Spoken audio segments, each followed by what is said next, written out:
Hey, it's Freiburger, and I'm about to show you a sample episode of a show that we do on MotorTrendOnDemand.com that's called Roadkill Extra. It shows up every single weekday. It's got stuff like outtakes from shows, behind-the-scenes stuff, tech tips, you name it. You can see them all with a free trial at MotorTrendOnDemand.com.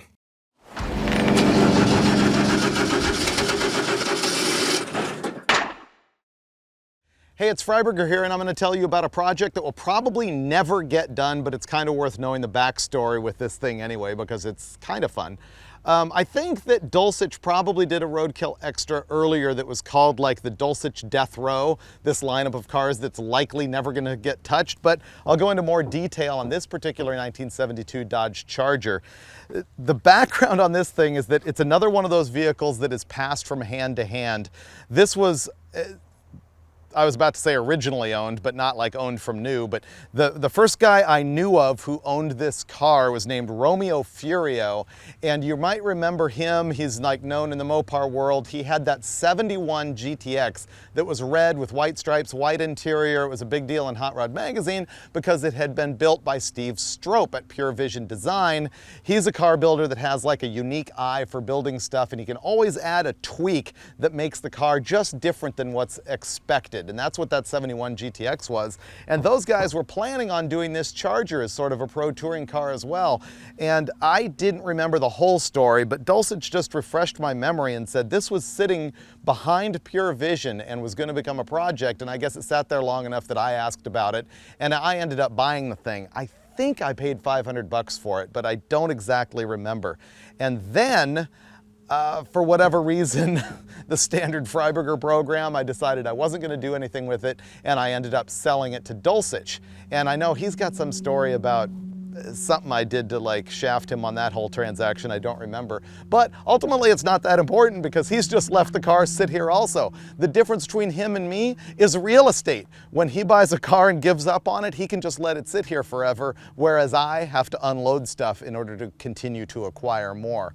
So, this is a 1972 Dodge Charger. This is the third generation of Dodge Charger. The first ones were 66 and 67. Those are the ones that look like a fastback station wagon, I used to call them. They've got like the razor grill. They're the earliest Charger.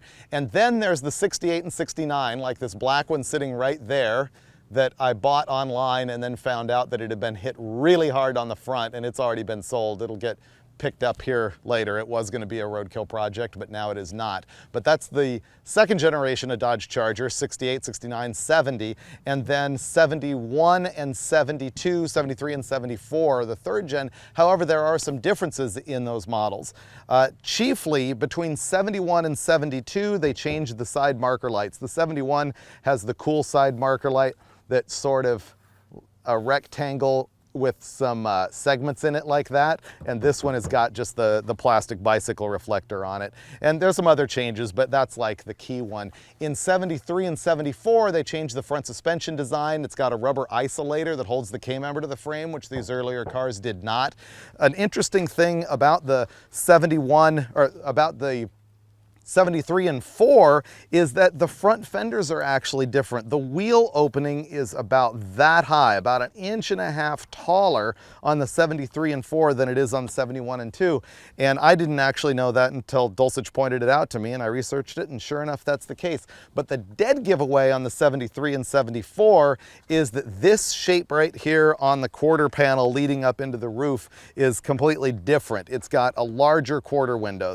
The roof line is more kind of like that right there, something like that.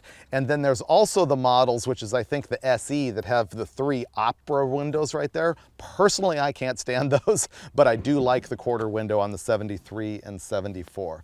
So the reason why Dulcich got this car is, actually, I don't know.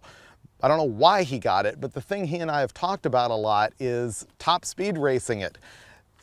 Richard Petty raced these things in NASCAR, and he had called this body style his favorite car that he ever ran. As a matter of fact, he ran this body style clear up till I'm gonna be slightly wrong here, but I think it was 1978 or 9, long after they were out of production in 1974, because he really liked the aero on the car, and it was a good performing car for him. So Dulcich is always like, oh, it's super aerodynamic because it's got the laid back windshield, it's sort of the fastback body style and all those things. And I'm like, dude, this thing has a blunt nose and the frontal area of the Titanic. There's no way this thing is aerodynamic. But he wanted to do it anyway, being the Mopar guy that he is. But you know what stopped him? Here's what stopped him from ever doing anything with this car. The doors won't open. Simple as that. He was like, oh man, I don't want to get in and remove the seat, take the door panel off and figure out how to get that open. And so here it sits. Now this is something that we have discussed building on Roadkill Garage, basically because even if it wouldn't be a competitive Bonneville racer or land speed racer, I think it'd be fun to build like a standing mile top speed deal out of it and also have it street legal and cruise it around, because it's something that the interior is destroyed enough, I wouldn't mind turning it into a race car. I dislike the 72 just enough that I wouldn't mind modifying the thing in ways that I wouldn't do to a 71.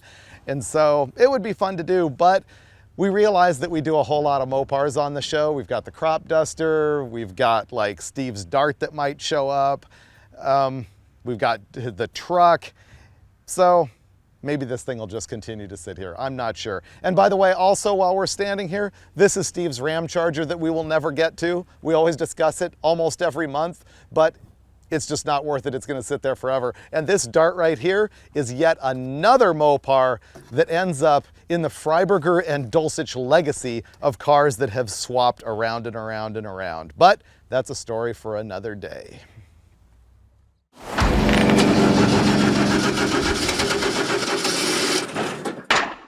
If you need more Roadkill Extra, go sign up right now.